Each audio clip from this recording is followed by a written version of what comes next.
je suis ravie de vous retrouver pour cette première vidéo sur le code source sur le jeu devient 1, les règles du jeu de votre incarnation. Pour cette première vidéo, je vais vous parler du plan d'incarnation, donc c'est l'étape 1. Et dans ce plan, en fait, il est question de comprendre pourquoi l'incarnation, comment on décide de venir, qu'est-ce qu'on vient réaliser ici en fait. Alors je vais utiliser des analogies et des images pour pouvoir... en fait, c'est comme ça que moi, ils me l'ont enseigné. Et je vais essayer de vous les traduire pour que notre champ analytique puisse mettre les cases dans l'ordre et qu'on puisse comprendre un petit peu ce qu'on vient faire là dans cette incarnation, dans ce plan de matière. La première chose qu'ils m'ont montré au niveau de la source, c'est que bien avant notre incarnation, donc on est vraiment dans le champ de l'esprit, et ça sera le cas dans les 3 premières étapes, quand on est vraiment dans le champ de l'esprit, on est dans une vibration extrêmement rapide. Et la façon dont ils me l'ont imagé, c'est une espèce de nébuleuse, un grand vortex de lumière avec plein de lumière autour. Et ces petites lumières, elles ont toutes une couleur et un son différents. Et pour vous permettre de comprendre, en fait, chaque petite vibration, intensité de vibration, une couleur correspondrait à une âme. En quelque sorte, on aurait la nébuleuse qui est en fait un vortex d'émanation de lumière, de vibration. Et cette vibration est une densité absolument phénoménale. Et on y ressent un bien-être vibratoire vraiment très très dense. Donc c'est un petit peu le paroxysme de ce qu'on peut ressentir en termes d'amour et de lumière. Et en fait, on a la capacité de se détacher un bout de soi, un bout de vibration, où on peut plutôt, au niveau quantique, une vibration qui est là-bas peut se déplacer sur d'autres plans. En fait, c'est un peu comme ça que ça fonctionne. Et j'aime bien raconter l'image de cette façon-là. Donc, il faut imaginer que devant ce grand vortex de lumière, bien un jour, ils viennent, ils posent une pancarte et ils marquent recherche éboueur pour Gaïa. Et je fais exprès d'utiliser le mot éboueur parce que je considère, ils m'ont enseigné qu'on était en fait une génération de nettoyeurs. On est là pour nettoyer, alors pas les générations des années 2000, mais les générations avant, ouais, on est ce qu'ils appellent des nettoyeurs, des éboueurs. Le mot est pas très joli, mais dans la suite des règles du jeu, vous allez comprendre pourquoi. L'idée, c'est qu'ils posent cette pancarte et que vous vous rapprochez et vous lisez la pancarte. Tiens, il y a du travail sur Gaïa, on offre des postes, je vais peut-être aller y faire un tour. Et ensuite, on a la possibilité de déposer une candidature avec en quelque sorte le CV des différentes incarnations où vous avez été, où vous êtes actuellement, ce que vous avez déjà accompli, etc. etc. C'est un petit peu un CV de sagesse de ce que vous avez déjà fait. Et puis le comité vous reçoit et vous demande qu'est-ce que tu veux faire sur Gaïa, pourquoi tu veux descendre dans la matière, etc. etc. Et dans le poste, en fait, le descriptif du poste, c'est qu'il est question de descendre dans la matière. Donc, en fait, c'est dans une vibration de forme, donc de consistance matière, en fait. Et de venir récupérer, dans les premiers instants de l'incarnation, 5 blessures. Donc, les blessures qu'a vulgarisé Lise Bourbeau, l'abandon, le rejet, l'humiliation, la trahison et l'injustice. Ces 5 blessures, tous les éboueurs, donc tous les nettoyeurs vont les récupérer pour pouvoir les transcender en lumière grâce au pardon. Et donc dans pardon, il y a don, hein. petite remarque. Et pour certains des êtres de lumière qui descendent, eh bien, il y a des options. Et ces options sont les perversions, il y a les dépendances, les addictions, et puis tout ce qui est trauma sexuel. Voilà. Donc certains vont cocher les options en disant moi j'aimerais bien, donc je vais prendre les 5 blessures, hein, puisqu'on les prend tous, et en plus je vais prendre des options. Si vous choisissez des options, eh bien, les êtres qui valident que votre descente dans la matière vont vous donner, vont faire en sorte que vous ayez des guides.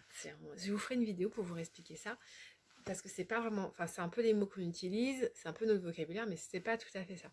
Ils vont enfin vous donner des ressources de lumière un peu plus importantes que les autres. Voilà, donc ça veut dire que quand vous demanderez de l'aide, eh bien, vous aurez d'autres possibilités que les autres êtres de lumière qui n'ont pas pris les options. Une fois que votre candidature est acceptée, qu'ils considèrent que vous avez de bonnes motivations, que vous savez à quoi vous engager, que vous avez au moins un passif vous permettant de descendre dans la matière, ils regardent un petit peu les incarnations où vous êtes déjà descendu dans la matière, etc. Et ensuite, ils vont venir vous présenter un catalogue. Alors, moi, ils me l'ont montré, c'était des alcôves en fait. C'était assez étonnant. C'était un peu comme une roue, enfin comme un manège. Et en fait, chaque fois que je tournais, j'avais une situation qui se présentait devant moi avec la possibilité de voir une famille, avec des situations de vie, des enjeux. Enfin, c'est un peu comme si je voyais un arbre généalogique avec les différents personnages qu'ils avaient vécu, etc.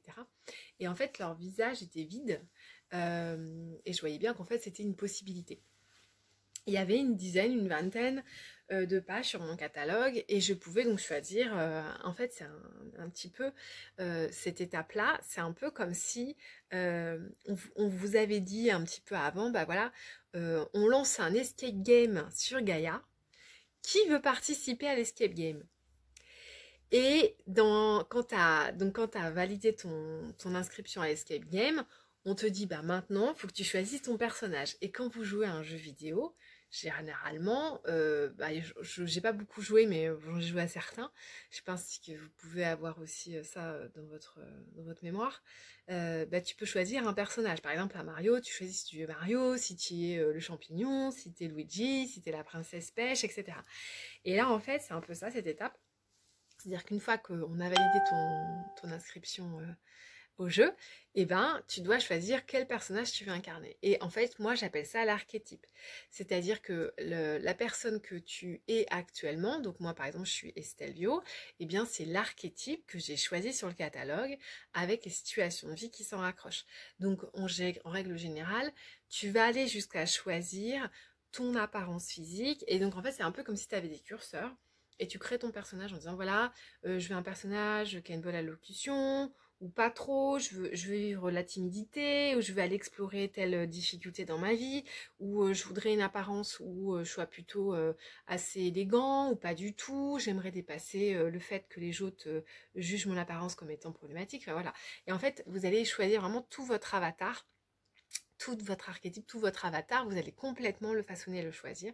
Et une fois que la sélection donc, du catalogue et de l'avatar est fait, vous êtes prêt à jouer et à descendre dans la matière. Vous allez aussi, dans la première étape du plan d'incarnation, venir choisir vraiment les grandes bornes de choses que vous voulez vivre parce que vous voulez venir les dépasser. Et ça va créer des contrats d'incarnation parce que quand vous choisissez sur votre catalogue, vous allez en fait faire des contrats avec certaines personnes où vous allez leur dire écoute, moi dans cette incarnation-là, j'aimerais vivre et dépasser, pardonner l'abus sexuel. Donc je te demande à un moment donné dans mon incarnation de venir me faire subir le trauma sexuel. Donc ce qui crée qu'en fait quand moi je fais des libérations et des recouvrements d'âme, parfois c'est très très light parce que c'était un contrat qui était déjà scellé avant le début de l'incarnation et ça permet à la personne de pouvoir vivre certaines choses pour qu'elle vienne les transmuter et les libérer. Et en faisant ça, elle vient évoluer sur son plan d'incarnation. Voilà comment ça fonctionne. On va avoir régulièrement donc du coup des étapes à franchir avec des objectifs, etc. Mais nous garderons quand même notre libre arbitre. C'est-à-dire que c'est quand même à vous de choisir si oui ou non, vous, une fois que vous êtes dans la matière, est-ce que je vais quand même... alors, normalement, ce que vous avez décidé de vivre, ça bouge pas. Mais par contre, la façon où tu déménages, ou ton métier, etc., tu vas avoir des forts indicateurs Et en fait, ton champ émotionnel est là pour te guider sur le chemin. C'est pour ça que les émotions sont très très très importantes. Parce qu'en fait, quand tu as une émotion, elle te permet de sentir si tu es au bon endroit, si tu es au bon endroit. Et en étant vos émotions, c'est vraiment votre baguette magique pour comprendre comment avancer sur le chemin de l'incarnation. C'est un truc super important. Donc du coup, les êtres de lumière sont souvent des gens hypersensibles parce que du coup, leur don, pour moi, la baguette magique, c'est vraiment les émotions, hein. C'est ce que je vais enseigner d'ailleurs dans les cercles de conscience. C'est partie des enseignements que je donne pour les êtres qui s'éveillent. Il va y avoir également l'intervention de ce qu'on appelle le gardien du seuil, qui est en fait quelqu'un qui va être désigné tout au long de votre parcours pour vous remettre sur le chemin quand vous vous en écartez trop. Donc vous gardez le libre arbitre, mais vous avez un gardien du seuil qui est là pour vous sonner l'alarme quand ça va pas. Et ce gardien, en fait, il est là pour vous permettre, malgré les voiles de l'illusion, de quand même aller cheminer sur le chemin que vous aviez programmé. Pour éviter que lorsque vous aurez fini votre incarnation, si vous remontez, et bien que là-haut, vous puissiez pas râler en disant bah, j'ai prévu du truc, ça s'est pas fait, comment ça se fait, vous auriez pu m'aider. Et en fait, non, vous avez toujours un gardien qui vous remet sur le droit chemin. Sur une canalisation que j'ai fait en mai 2020, vous pouvez le trouver sur ma chaîne, ça s'appelle Alignement corps âme esprit.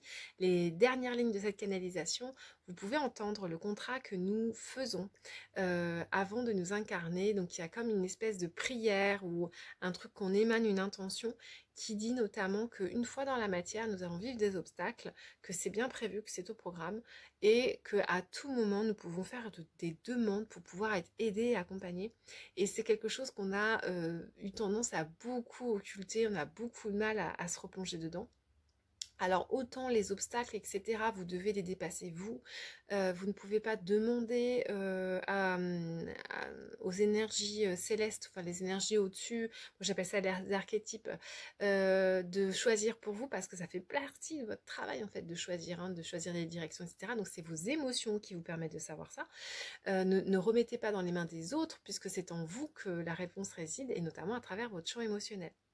Donc en fait c'est une éducation, une rééducation de venir sentir ce qui se passe en soi pour savoir vers où je chemine, vers où j'avance.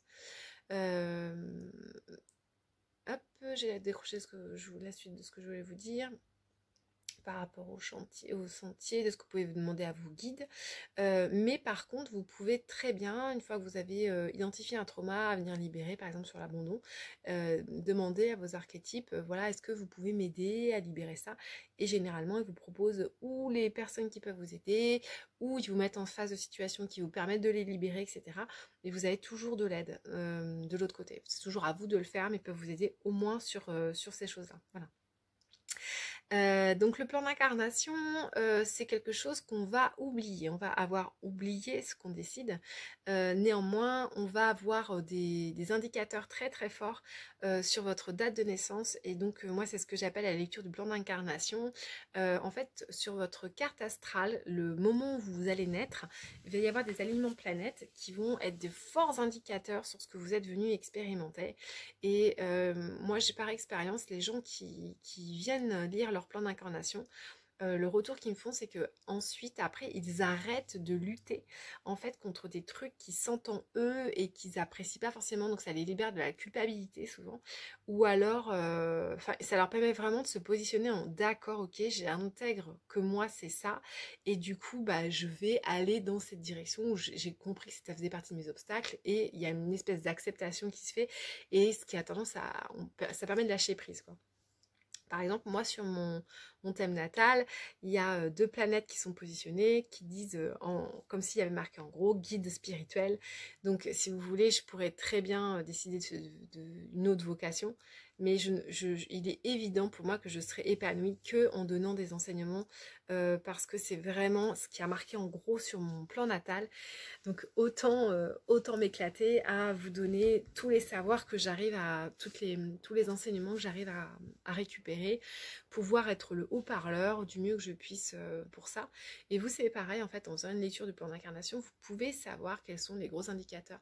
Alors ces indicateurs, ils vont pas faire le taf à votre place, hein, clairement, mais ça vous permet de dessiner un petit peu quelle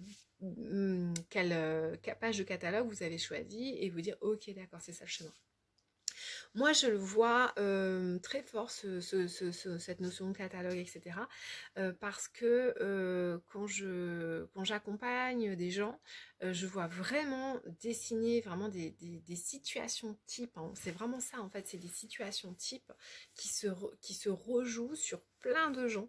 Et c'est toujours, en fait, en gros, c'est toujours la même histoire. Alors, on va pas forcément s'en rendre compte qu'on est voilà, dans le quotidien, dans la vie de tous les jours, qu'on est à un niveau comme le mien, un thérapeute, etc. Là, c'est beaucoup plus visible parce que vraiment, on va avoir des centaines de personnes et du coup, ça se voit clairement que c'est ça, d'accord ? Voilà. Alors, ce que je voudrais vous dire aussi, c'est que pour le coup, ces amas planétaires, ils ont une incidence aussi dans l'incarnation plus tard. Donc, vous allez dessiner donc, votre plan, ils vont vous mettre les planètes au-dessus au moment de votre naissance pour que vous puissiez avoir les infos et savoir les récupérer.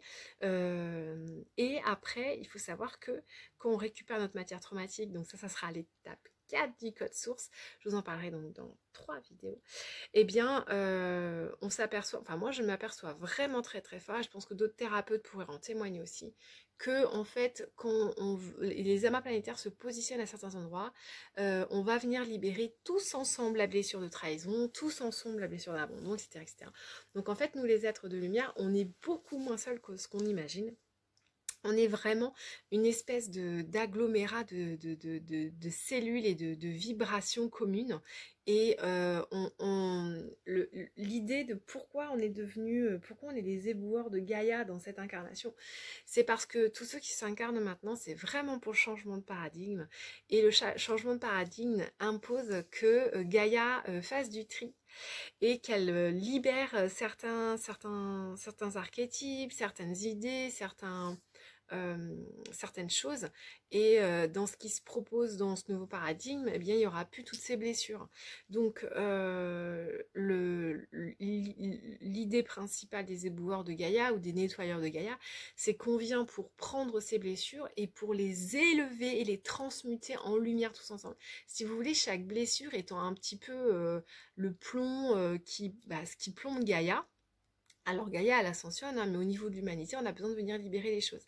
Donc il se vit certainement dans d'autres incarnations, d'autres choses, d'autres expériences, etc., qui peuvent être plus dans la douleur du corps, etc. Nous là, on est plus dans la douleur émotionnelle, hein, sur ce plan d'incarnation pour la majorité des gens, même s'il y a quand même des gens qui vivent l'incarnation difficile au niveau du corps. Mais là, c'est plutôt, pour les francophones, ça va être plutôt les douleurs émotionnelles, hein, majoritairement. Je fais des généralités. Et le fait de venir vivre ces blessures et de pouvoir les pardonner, les transmuter et s'en dégager. Si tu vis la trahison de ta meilleure amie et que tu arrives à lui pardonner, à le libérer et à vivre voilà, des amitiés après, eh bien tu vas mettre de la lumière dessus, tu ouvres tes émanations, tu augmentes ton taux vibratoire et ça amène plein de jolies choses sur la planète Terre de ce pardon en fait. Voilà. C'est comme si on vient tous ensemble transmuter toutes ces mémoires et en fait pour beaucoup on a l'impression que ça se vit très intérieurement, beaucoup tout seul, etc. Et en fait c'est beaucoup plus du collectif que ce qu'on croit. C'est une des raisons pour laquelle j'aime beaucoup les cercles de conscience que j'ai créés l'année dernière, parce que ça permet de réunir plusieurs personnes. Souvent les choix de personnes sont pas anodines et vous vous retrouvez en fait avec des gens qui vont venir partager. Donc c'est des cercles thérapeutiques, hein. On vient travailler vraiment les grandes thématiques, l'incarnation, et libérer vraiment les gros sujets. Et ça permet, quand on se retrouve en collectif comme ça, venir travailler la thérapie, de vraiment se positionner en s'apercevant qu'il y a d'autres gens qui ont vraiment les mêmes énergies que nous, les mêmes histoires de vie. Enfin, il y en a, ils vous témoignent des choses et vous disent mais c'est fou, j'ai vécu pareil. Vous vous dites waouh, en fait vraiment je suis pas tout seul. Et ça, à l'intérieur de nous, ça vient réparer des pans mais énormes, parce que ce qui se vit, les traumas qu'on reçoit seul, venir les réparer en collectif, ça transcende énormément, c'est hyper fort. Voilà, donc ça c'était vraiment pour vous expliquer le plan d'incarnation, donc cette première étape du code source. Donc en fait à ce moment-là, le niveau 1, vous choisissez votre personnage et l'aventure que vous allez vivre. J'espère que vous aurez compris, que j'ai été claire. Là je vais filmer toutes les vidéos. Je vais tout vous partager. Je m'autorise à vous faire après en fonction de vos questions. Donc, je vais vous inviter à vous abonner à la chaîne, à partager si vous avez envie de partager avec d'autres personnes qui seraient un petit peu dans le développement personnel comme vous. Et posez-moi vos questions en bas de la vidéo. Et je m'autorise, enfin, ce que je vous propose, c'est que en fonction de vos questions, de ce que vous avez envie d'enrichir par rapport à mon partage, je vous ferai des foires aux questions pour chaque thématique pour pouvoir aller plus loin si je survole ou si j'ai pas été assez loin sur puis vous pouvez avoir des questions par rapport à ce que je vous explique, donc je serais ravie d'y répondre. Voilà, merci beaucoup d'avoir regardé cette vidéo et je vous retrouve pour le deuxième point du code source qui va nous emmener sur l'étape de la dissolution. Voilà, je vous dis à plus tard, merci, à bientôt.